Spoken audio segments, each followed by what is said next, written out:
Ladies and gentlemen, it's only been day one in the Big Brother NAIJA lockdown house, and these housemates are already revealing their true self. It's quite interesting, guys.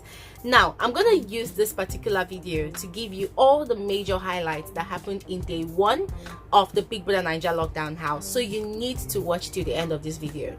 If you're yet to subscribe to my channel, guys, please, you know what to do. Click on the red subscribe button to always become a part of this family. To become a part of this family. And also, if you always want to get alerts of my videos like this, turn on post notification by clicking on the white bell button. That's it, guys. Let's jump into the main video. Now, first of all, why does Neil like saying, I swear to God, I swear to God? Like, from my experience, people that say I swear to God a lot, whenever they want to say something, they are bloody liars. I'm sorry, guys, but this is real life. I mean, let's just watch out for Neil. Let's just watch out. Is he trying to play his strategy already, or is that just simply who he is? Let's wait and see. Another thing that happened yesterday, guys, I announced that in my video that Nengi emerged the first HOH for this season, and she's a female, so congratulations to her once again. And guys, she did something really amazing. She already started having conversations with every other housemate, but people were really shocked. I was shocked when she chose Wathoni as a deputy. Guys, that was really shocking to everyone, right? But then people were saying, oh, it's girl power, women supporting women. I absolutely love what she did, but then, guys, the question is there a motive behind Nengi choosing Wathoni as a roommate? Because all through yesterday in the house, I did not see both of them bonding that much. So let's see if this is all a strategy. Who knows? Another thing that happened yesterday, guys, before I get to the Lucy part, because Lucy really forced my hand. I'm going to talk about Lucy, but I'm just going to give you a recap of the major things that happened in the house yesterday. Now, the guys were having a conversation in the garden, and Neil, I'm sorry, guys, but it feels like Neil go use him hand, put himself for trouble one day, because there are certain things that this guy is saying on the show, and I feel like these are classified information that he shouldn't even be spilling yet. Hey, but he's saying them anyways. So yesterday the guys were having a conversation in the garden, and Neil specifically said that everybody wey come this house then deserve to enter this house. In my own opinion, no girl fuck any man to come here. You guys understand what I mean? F-U-C-K, that's what it means, you know. So he kept on saying that, and somebody was asking him, okay, what do you mean? And he kept on emphasizing that, oh yes, so where they want to see the person, where the girl want to see the person, where we audition, we never even see anybody, this and that. That was the first thing that Neil spilled on the show. Another person that also Tabo that spilled on the show was what's his name, Kid Wire. Now, still on that same conversation, they were all talking about their audition experience, how they got into the confined zone to have their final stages of their audition. And Kid Wire made mention of something which set my antenna alarms going off, boom, boom, boom, boom. You know, so Kid Wire said that when he was contacted by the organizers of the show, that he told them he was going to look for a way to come to Nigeria. I guess at that time it was in the UK. So according to what Kid Wire said, he said, guys, I'm trying, let me not go and tabo myself. I hope that I'm saying this thing the right way. So he said that it was even before the lockdown. He told them that he was going to look for a private jet or a flight or anything that was coming to Nigeria and join them to Nigeria. Guys, that's started making me think that, come, wait. Are these people trying to tell me that some of the housemates in this house have already been, you know, I've already auditioned way longer before the organizers of the show actually even put out the announcement that they are receiving auditions? Because if you ask me, everybody in Nigeria knows when the lockdown in Nigeria started, or even in the world out there, you know. So I think the lockdown even started before the organizers even announced that people should bring in, you know, put in entries for their auditions. So I'm like, okay, I could leave the matter for there. I ain't gonna say anything about it anymore. Nah, nada. I ain't saying shit. So, aside that conversation, guys, now housemates discussed their celebrity crush, and guys, you won't believe it. All these housemates, they were calling top celebrities. There's no celebrity they did not mention yesterday, guys. Don Jazzy especially. I feel like these housemates already know that Don Jazzy has a reputation of supporting, a particular housemate. So Don Jazzy, Tolani Badge was mentioning Naira Marley. She's a Malian already. She has already said she's a Malian. So people were mentioning Genevieve, like top shot Nigerian celebrities like that. So guys, in my head, I am calculating, the Pepperdam Gang housemates, they did the same thing, right? They also discussed their celebrity crush to an extent, and they were really loud about it. So in my head, I'm thinking, are these people sending underlying messages to their celebrity crushes out there? That I beg, vote for me, stand me, I should be your favorite. So guys, I'm thinking that is what they're trying to do, or better still, we can just conclude that they're just having light conversations, but who knows? Anything goes in this house. Yeah, guys, another thing that the housemates also had conversations about is they also had this don't leave me challenge. It was quite fun. They did this think about it challenge. It was quite fun as well, and they also did modeling, walk the runway and stuff. It was sort of a bonding moment yesterday morning for the housemates, and it was quite fun. And also, guys, it now got to sharing your story part, but it didn't happen amongst all the housemates.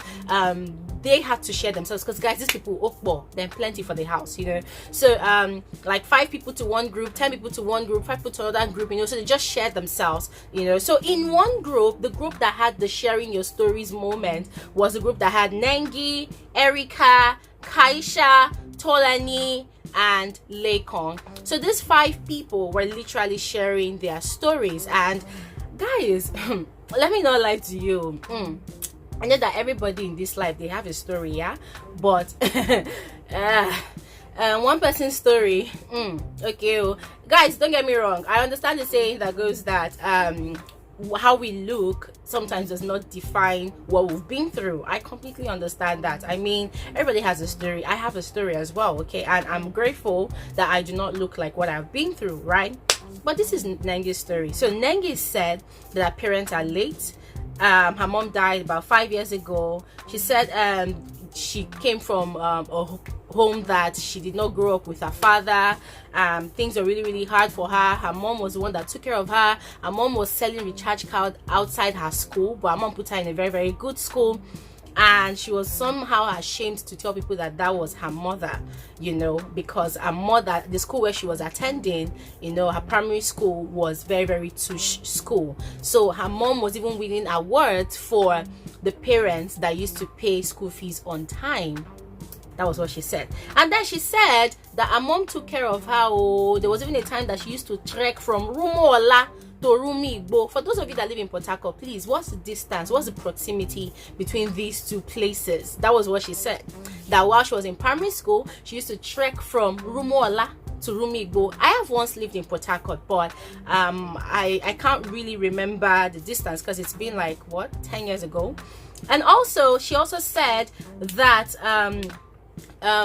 when she was still living with the mom and the mom was taking care of her, then that was when the mom had kidney failure. Yeah, the mom had kidney failure, and that was when she had to go and live with her aunt, who became sort of like a mother figure for her, because her mom was so sick, her mom could not take care of her anymore, and then her mom passed away 5 years ago. But her aunt showed her a lot of love, a lot of care. So she said that it was at the age of 16 that she won the Nigerian beauty pageant, and her life changed from that period. So she used the money, did a lot of things, went to buy certificates from one of those diploma universities in Port Harcourt, and then she did Most Beautiful Girl in Nigeria twice. She did in 2015, and then she didn't finish, and then she did it again in 2017, and in 2017 she was amongst the top 5. So according to Nengi's story, guys, she said when people look at her, they think that she is living a perfect life, but it's all been about her struggle. And I'm like, okay, nice one. But then again, Nengi lied about her age, because on the launch show, when Ebuka introduced her to the stage, She said she was 20 years old. But then when you go over and check, do your findings, you find out that she recently celebrated her 23rd birthday. So I'm like, what is it with this housemate and lying about their age? Because where I was looking at all the people that they introduced to the house on Sunday, and I'm thinking, all these grandfathers and grandmothers, why are people lying about your age? Why? You know. So guys, that's that about Nengi's story. And then Erica shared her story. She said that that she met her dad for the first time 3 years ago. She never grew up with her dad. She went to Covenant University in Nigeria. Covenant University, by the way, guys, it's one of the most expensive universities in Nigeria, owned by a church. That university is only for the elites. Yeah. So according to Erica, she said that her mom is very strict, so she's not like 100% open or close to her mom, right? But she likes the fact that her mom took care of her, raised her up, and all of that, you know. So according to her, she doesn't like poverty. Her life was not completely rosy, but she was glad her mom was able to provide her basic necessities for her.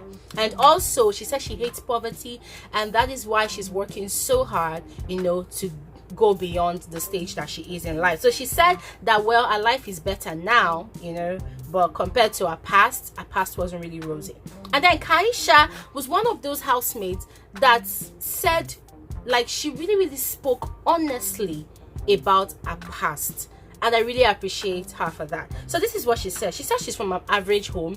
Her parents are very much alive. Her parents are not separated. That the reason why she, you know, decided to leave home, she left home about 5 years ago because she wanted to be independent. Of course, her parents will provide everything that she needs for her, but she got to a point in her life where she just stopped asking her parents for money or anything. So she started doing her music business, started doing her skincare line, and then started doing other things. And then she was making money, even continuously making money from her skincare line. So according to her, the only time where she asks her parents for money is when it's up to her and she cannot really provide for herself.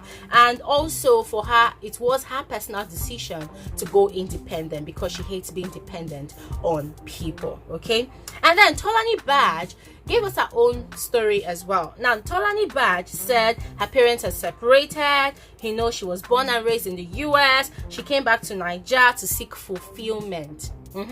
So according to her, she tried Bbnaija last year, but it wasn't successful for her. And then since December 2018, she has been in Nigeria without clarity. She lives around Aja in Lagos, you know. So according to Tolani Badge, you know, she was in the US, done schooling. She did her primary education there. I think she came back to Nigeria, did high school education, went back to the US to stay with her father, who was working in the US to do her university education. And then she was working. She had a 9-to-5 job, you know, but then she felt like she wasn't fulfilled. And then she decided to come to Nigeria to come and find answers, to find her purpose, something like that. So according to her, she said a lot of people think she's mad or think she was mad when she left the US, you know. Like, guys, Tolani Badge's story is so ironical because a lot of people in Nigeria, a lot of youths who do not have that privilege to be born and raised abroad, they are definitely looking for a way to leave this country for good. Yeah, for good. But they do not have that means. So according to Tolani Badge, people seeing her relocating back to Nigeria, they think that she's mad, you know. They think she's mad. They think there's something wrong with her, you know. But hey, people with their stories, everybody has their story. So for her, she's seeking fulfillment and hopes to find it via the Bbnaija show, you know. So Laycon also shared his story, but his story wasn't really clear because a lot of ramblings, people were talking. But that's that. Now guys, another interesting fact, should I call it a fact? Okay, another interesting thing that happened yesterday was Lilo and Eric again. So guys, Lilo and Eric, they had their moments. They were having conversations, trying to know each other more. But guys, Lilo was doing something yesterday. And guys, I hope that Lilo is not the new Diane. Because yesterday, guys, Lilo was, let me call it, having conversations with different guys. Now, Sunday night, which was just the first half day, Lilo was already getting all cozy and romantic with Eric. I put that video, I put pictures of that in my previous video. Now, aside Lilo doing all of that, yesterday she was looking for how to talk to Bright O, because Bright O seems like the cool, calm and collected guy. You know, he doesn't talk much, doesn't give away much of himself, you know. So Lilo was trying to get to know Bright O. And that was how she was having conversations with him, you know. And then they were in the garden, they were lying on the mat, and they were having conversations, you know, sharing thoughts about places they've traveled. And that was how we found out that Brighto has traveled to about 4 other countries around the world. And Lilo was quite impressed. Brighto has traveled to Saudi Arabia, Lebanon, Dubai. Where else has he traveled to? Cyprus, right? And so Lilo was quite impressed. Now, aside being impressed with Brighto's accomplishments in quotes, Lilo is still frolicking with Eric. Now, Eric, on the other hand, has gone back to Erica, whom he first had a connection with in the house, because both of them bear similar or the same names. Now, Eric and Erica, right, they were having a conversation, and it seemed like these people have a chemistry that siblings would have, or should we say potential lovers, right? So Eric and Erica were having conversations. They were talking about housemates that they have been able to form a relationship with in the house, and Erica says she's formed a very, very good relationship with Laycon, Neil, Nengi, and Ozo, that they are all very cool people. She enjoys having repels with them. And then she says that people that she is yet to know, that, you know, she's still trying to know people like Tolani and Kaisha, you know. And then people she's bonded with, as I said, are Laycon, Nengi, Neil, and Ozo. And then she said she almost spilled, because she said that there are people that she doesn't think she would ever have any form of relationship with in the house. Guys, that was where she was cut short. She did not say it. Like, oh God, you should have said it, you know. So as I said, people in the house, housemates, they are beginning to find each other. They're beginning to learn each other. They're beginning to understand each other. But it seems like one person that still has not learned is Lucy. And I'm going to talk about what Lucy did now. So guys, yesterday, after the HOA challenge, Lucy was having a go at Laycon and Kaisha. She was complaining that Kaisha was always on her own. Kaisha was not engaging enough. Kaisha was not going around the house, you know, involving herself with other housemates enough. That Kaisha is not loosening up enough. That what, you know, people are trying to talk to you, you don't want to talk to them, blah blah blah blah blah. I'm like, shut up!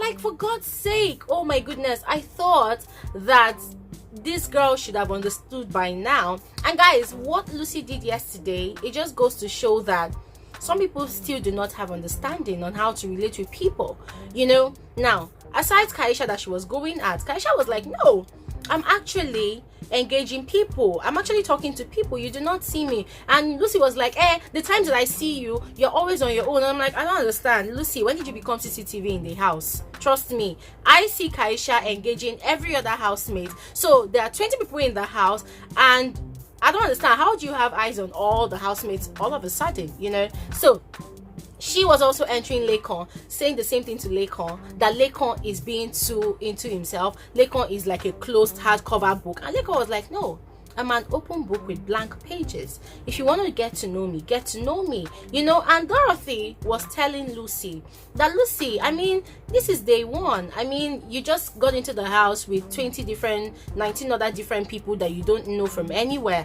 So I feel like, you know, Dorothy was telling Lucy that she feels like Lucy should allow people to grow and loosen up at their own pace. Some people, they can, you know, easily mingle with other people, while some people, they will take their time to watch. And Lucy was like, no, the fact that everybody is talking, the fact that everybody is out there, you should also. I'm like, hey God, Lucy, you know, like, guys, the internet broke yesterday because of Lucy. People were really disappointed. People felt like, oh my God, as a 30-year-old, you should know by now that individuals human beings evolved at their own pace. You know, I mean, these people just got into the house and it's only just day one. It's not even as if it's week one, no. So imagine that it's week one. What would she not say? You know, so Laycon schooled her properly. Guys, Laycon has been spilling sense on that show all through yesterday. Laycon schooled her properly and let her to understand that, listen, that what you're saying is your opinion, is what you think, which is okay, but this is who I am. I have been having fun just right now outside. We had fun, we were singing, we were dancing. Were you there? You were not there. You know, so Laycon really schooled her. But another thing that I did not like was the fact that Laycon told her that, okay, this is one of my flaws, I'm going to work on it. And I'm like, come on, Laycon, you should be unapologetic about who you are. You know, why are you apologizing to Lucy for trying to learn other housemates? It doesn't really make sense. I mean, even yesterday there was a time in the house that Lucy sat down on her own. Everybody was in the kitchen having conversations at all, and Lucy sat down on her own and she was looking at everybody like this. And I'm like, okay, fine, Lucy, you had your moment yesterday. You were studying the other housemates, so what is wrong with any other person studying other housemates? It doesn't really make sense, you know. So guys, a lot of people online, they're really pissed and disappointed at Lucy. So I am hoping that she puts off that attitude of being entitled, because I felt like she was really entitled yesterday. She felt like everybody must talk to her, everybody must be a friend, you know. So I feel like she should, you know, get herself together quickly before every other housemate starts feeling like she's very invasive in people's spaces. But on the flip side, I am not surprised, because during her introduction on yesterday, during her introductory video on the launch, she said that she could come off as being rude. So I'm like, okay, Lucy, I'm not particularly surprised, because you've already let us know in advance that you're going to be rude. So that is that. Now guys, yesterday Nengi won the HOH, yeah, which is very exciting, because it's like girl power ruling the house currently for the week. And now guys, something happened yesterday. Lilo did not take a loss very well. Lilo was very sad. Lilo has started seeing Nengi as a very strong competition. Now yesterday when Nengi won, everybody was excited, everybody was congratulating her. Lilo was licking her wounds in one corner. So Lilo has started realizing that, hey, game don't start to, competition don't start to, you know. So Lilo was in her space. So while yesterday the rest of the housemates were busy having conversations, having fun, were in the garden, you know, being playful, Lilo went to bed. Abi, whether she went to bed or what, but she was just MIA. She was missing. Now when Lilo didn't do well in her turn during the HOA challenge in the arena yesterday, she was really sad. She felt really let down. And then Kid Wire was the one person that came to give her a reassuring hug. So that sort of struck up something, some sort of bond between them in that flip second. So guys, when they got into the house, she was the one that was close to Kid Wire, and Kid Wire was sort of encouraging her and stuff like that. But whilst every other person was congratulating Nengi and having fun and having conversations in the garden and every other part of the house, Lilo stayed to herself. So guys, I feel like it has now dawned on her that the game has truly begun, because she has just realized that if at all there's going to be an eviction this week, Nengi and Wathoni are safe. So guys, the game has started for reals. And also guys, another interesting thing that happened yesterday was Ozo and Nengi, they've been having slight conversations in the house all through, but then Nengi winning HOH just drew them closer to each other. So Ozo and Nengi, they were having like crazy conversations, like not crazy anyways, but serious conversations. Some of the housemates, they used the jacuzzi yesterday for the first time. They just had to unwind after the hectic, you know, emotionally or psychologically draining HOA challenge yesterday, you know. So they were having conversations, and it's obvious that Nengi has just been giving Ozo a lot of green lights. She was telling him about, oh, when she likes a guy, if the guy hurts her, she wants to hurt the guy back. Oh, this is what she does when she likes a guy. This is what she does when she will be in a relationship, blah blah blah. Also even went as far as showing his pictures to Nengi, although some other housemates were there to see. But I don't know, it feels like Ozo is smitten by Nengi and is trying to really open up himself for her to come in. He showed her pictures of his mother, his siblings, and his childhood pictures, and he also shared some stories about his childhood and his upbringing, the school he attended, and every other thing that he has done in his life. But guys, the question is, will these two people become a sheep or an item in the house anytime soon? Because rumor has it outside the house that Ozo is married, but I do not have like valid information about that, so I cannot say for sure yet. But that is what was said. And also, guys, did I mention that Nengi lied about her age? Anyways, on the stage during the lunch show, she said she was 20, but then research confirms that Babe just celebrated her 23rd birthday this year.